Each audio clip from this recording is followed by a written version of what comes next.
మొన్న ఎన్నికలకు ముందు జగన్మోహన్ రెడ్డి గారి సర్కార్ 6,000 పోస్టులతో డిఎస్సి నోటిఫికేషన్ అయితే ఇచ్చింది. బట్ ఆ తర్వాత ఎన్నికల కోడ్ రావడం అది అమలు కాలేదు, దాన్ని పక్కన పెట్టేశారు. తర్వాత చంద్రబాబు నాయుడు గారి నేతృత్వంలో కూటమి ప్రభుత్వం వచ్చిన తర్వాత అంటే if I'm not wrong first సంతకం డిఎస్సి మీదనే పెట్టినట్టున్నారు. మంత్రిగా అంటే మానవ వనరుల మంత్రి నారా లోకేష్ గారు కూడా దాని రిలేటెడే ఫస్ట్ సంతకం అయితే పెట్టారు. అయితే వాళ్ళు డిఎస్సికి సంబంధించి 16,000 చేంజ్ అంటే 16,000 పోస్టులు అనుకోండి, 16,000 పోస్టులతో డిఎస్సి నోటిఫికేషన్ ఇస్తాము అని చెప్పారు. మొన్న 1 వీక్ క్రితం నోటిఫికేషన్ ఇచ్చేకి సిద్ధపడ్డారు. బట్ చివరి నిమిషంలో అది ఎందుకో వాయిదా పడింది. ఈ క్రమంలో తాజాగా ఈరోజు అసెంబ్లీలో బీజేపీ ఎమ్మెల్యే విష్ణుకుమార్ రాజు గారు అడిగినటువంటి ప్రశ్నకి మంత్రి నారా లోకేష్ గారు సమాధానం ఇచ్చుకుంటూ మంత్రి గారు ఎమ్మెల్యే గారు అడిగింది ఏంటి, 98 డిఎస్సి పోస్టులకు సంబంధించి ప్రశ్న అడిగితే లోకేష్ గారు 98కి సంబంధించి చాలామందికి ఉద్యోగాలు వచ్చాయి, ఇంకో 600 మందికి పెండింగ్, ఇంకా 600 వేకెన్సీస్ ఏమో ఉన్నాయట, లీగల్ ఇష్యూస్ అన్నీ ఏమైనా రాకుండా అన్నీ ఓవర్కమ్ చేసి నెక్స్ట్ డిఎస్సి నోటిఫికేషన్ ఇచ్చి వచ్చే ఏడాదికి పూర్తి చేసేస్తాం, వచ్చే ఏడాది లోపు అని అన్నారు.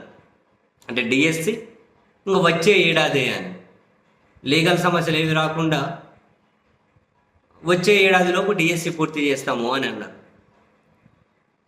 బహుశా ఇందులో ఇంకొకటి కూడా ఏమైనా ఇంక్లూడ్ అయి ఉండొచ్చు. కొన్ని రోజుల కిందట మందకృష్ణ గారు సీఎం చంద్రబాబు నాయుడు గారిని కలిశారు కదా, అప్పుడు ఏమైనా వర్గీకరణ అయిన తర్వాత డిఎస్సి ఇవ్వండి అని చెప్పి మందకృష్ణ గారు అడిగి ఉండొచ్చు, నో డౌట్ ఇన్ దట్. మరి అది కూడా లేట్ అవ్వడానికి ఒక కారణం కావచ్చు. వర్గీకరణ ఏ విధంగా చేయాలి అనే దానికి సంబంధించి త్వరలో చంద్రబాబు గారి సర్కార్ కమిటీ వేసే ఛాన్స్ ఉంది అని చెప్పి వార్తలు వస్తూ ఉన్నాయి. మరి వాళ్ళు ఒక కమిటీ వేస్తారా, విధి విధానాలు ఏంటి, అది అయిపోయిన తర్వాత డిఎస్సి నోటిఫికేషన్ ఇస్తారా, ఎప్పటికవ్వచ్చు అని ఇప్పుడు అభ్యర్థులు ఒక రకమైన టెన్షన్ ఉంది. పాపం ఎప్పటి నుంచో వెయిట్ చేస్తూ ఉన్నారు. ఏజ్ ఫ్యాక్టర్ ఒకటి. ఇప్పుడు మంత్రి గారు వచ్చే ఏడాదికి పూర్తి చేస్తాము అని అంటే వచ్చే ఏడాది పోయినా అవుతుందా, లేకపోతే ఇంకేమైనా లీగల్ ఇష్యూస్ అయ్యి మళ్ళీ ఏమైనా డిలే అవుతుందా, ఇటువంటి భయం అయితే అభ్యర్థుల్లో ఉంటుంది. బేసిక్గా నోటిఫికేషన్లకు సంబంధించి అవి ఎగ్జామ్స్ అయిపోయి రిజల్ట్ వచ్చేంత వరకు కూడా అభ్యర్థుల్లో ఏదో ఒక స్టేజ్లో టెన్షన్ అయితే ఉంటుంది. రాత పరీక్ష అయ్యే ముందు, రాత పరీక్ష అయిన తర్వాత, ఫలితాలు వచ్చే ముందు ఏదో రకమైనటువంటి పిటిషన్లు మధ్యలో అడ్డు రావడం, ఇటువంటి డిలే అవ్వడం. మరి ఇటువంటి లీగల్ ఇష్యూస్ ఏమీ లేకుండా అని స్పెసిఫిక్గా నారా లోకేష్ గారు అయితే ఆ మాట అన్నారు. మరి ఏం లీగల్ ఇష్యూస్ ఉన్నాయో మరి అవన్నీ ఓవర్కమ్ చేసుకున్న తర్వాతనే వచ్చే ఏడాదిలోపు పూర్తి చేస్తామన్నారు. మొత్తం మీద డిఎస్సి మీద మంత్రి గారు ప్రకటన అసెంబ్లీలో అయితే ఈ విధంగా ఉంది.